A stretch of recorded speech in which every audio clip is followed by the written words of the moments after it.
মোৰ ঘৰলৈ যোনে আহে সংগঠনৰ পৰা বাদ দিব আৰু যোনে তাৰমানে মোৰ ঘৰলৈকে আহে সেই ঘৰক তাৰমানে এঘৰীয়া কৰিছে মানে অকলশৰীয়া কৰিছিল। সেই শূন্য মাত্ৰ এজন মই, সেই এজন ময়ৰ পৰা আজি যে ৰাজুৱে তাৰমানে ৰাজু মেধকক কিয় এইটো অন্যায় কৰিছে, ৰাজু মেধকৰ চিন্তাটো কি বেয়া নাই, সেইটো কোনো জাতিক বেছি দিয়া নাই, কোনো অঞ্চল তাৰমানে বন্ধকত দি পেলাই মই মানুহ হোৱা নাই, কোনো এজন মানুহক কোনো এটা জাতিক অপমান কৰা নাই।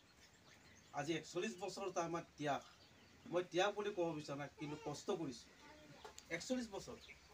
আৰু সেই 41 বছৰত মই নিজৰ ঘৰ নিজৰ গাঁও এৰি দিছোঁ। আৰু যিমান পাৰে মই চেষ্টা কৰিছিলোঁ যে অসম হিচাপে থাকক, অসমৰ চিন্তা অসমত তাৰমানে অসমতে থাকক ন, কোনো ভাগ হ'ব নালাগে, এনেধৰণৰ তাৰমানে চিন্তাৰে আমি ৰাজনীতি কৰিছিলোঁ। যাৰ কাৰণে প্ৰথম যে সন্মিলিত গণশক্তিৰ প্ৰতিষ্ঠাপক সাধাৰণ সম্পাদক আছে, সাধাৰণ সম্পাদক হিচাপে মোৰ কাম কাজ যিটো আছে আপোনাৰ কোনো আঙুলিয়াই থ'ব নোৱাৰে যে ৰাজুমৰে এই কাম কৰিছিল।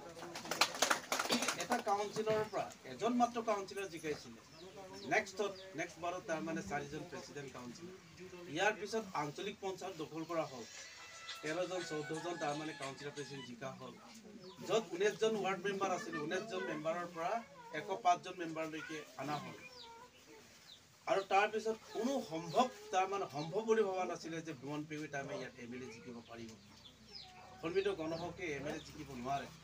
এই অসম্ভৱকো সম্ভৱ কৰোৱাৰ দায়িত্বত মই এজন, মই অকলে বুলি ক'ব নোখোজোঁ, মই এজন। কিন্তু আজি তিনিবাৰ MLA হ'ল, তিনিবাৰ MLA হোৱাৰ পাছত এজন সতীৰ্থক কি ধৰণে তাৰমানে একদম মিছা বদনাম, মিছা দুৰ্নীতি, কেলেংকাৰী, জাপিটি গোটেই চৰকাৰী পক্ষক নিজৰ হাতত আনি ষড়যন্ত্ৰমূলক যিটো শাস্তি, মানসিক শাস্তি, অত্যাচাৰ, শাৰীৰিক অত্যাচাৰতকৈ মানসিক যিটো অত্যাচাৰ, সেই অত্যাচাৰটো অপমান, ইজ্জত যিটো লোড কৰিছে, সেইটো মই ভাবোঁ যে পৃথিৱীত পাপৰ আটাইতকৈ বেয়া পাপৰ ভিতৰত সেইটো এটা পাপ। কাজিয়া কৰা বহুত ভাল।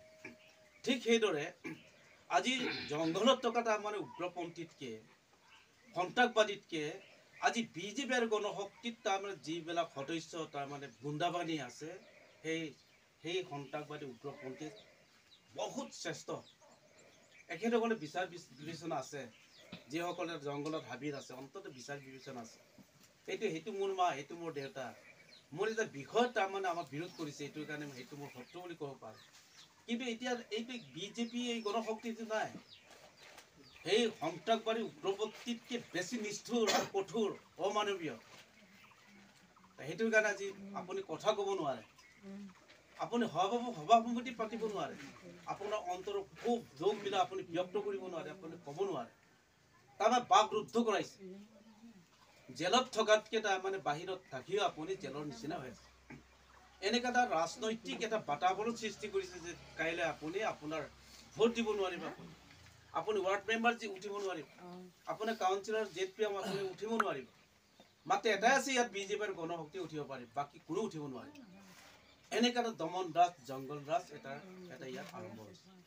আৰু সেইটোৰ কাৰণে আমি সকলোৱে এতিয়া ভাবিবৰ হ'ল, আমি চিন্তা কৰিবৰ হ'ল, ঐক্যবদ্ধ হৈ পেলাই তাৰমানে সংগ্ৰাম আৰু আন্দোলন হিচাপে ইয়াৰ বিৰুদ্ধে আমি আগবঢ়াৰ টাইম আহি গ'ল।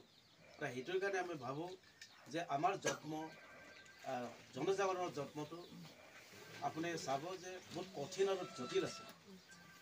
ইয়াৰ পিছত জনজাগৰণ অসম, আমি ভাবোঁ 1 নম্বৰ হ'ল বেয়া দিনৰ পিছত ভাল দিন আহিব। বেয়া দিন চলি আছে আমাৰ কাৰণে, কিন্তু বেয়া দিনৰ পিছত কিন্তু ভাল দিন আহিছে। এইটো ভাল দিনৰ কাৰণে আমি আগুৱাব লাগিব, বেয়া দিনটোত আমি মোকাবিলা কৰিব লাগিব, আমি প্ৰত্যাহ্বানসমূহক আমি ইয়াৰ কাৰণে আমি লাগিব লাগিব। সেইটোৰ কাৰণে আমি প্ৰতিটো গাঁৱত সোমাব বিচাৰিছোঁ, প্ৰতিটো ঘৰলৈ সোমাব বিচাৰিছোঁ, প্ৰতিটো ব্যক্তিক আমি আমাৰ এই জনজাগৰণৰ লক্ষ্য উদ্দেশ্য আৰু এতিয়াৰ যিটো প্ৰত্যাহ্বানমূলক যিটো ৰাজনৈতিক বাতাবৰণ, এই বিষয়বিলাক আমি ক'ব বিচাৰিছোঁ।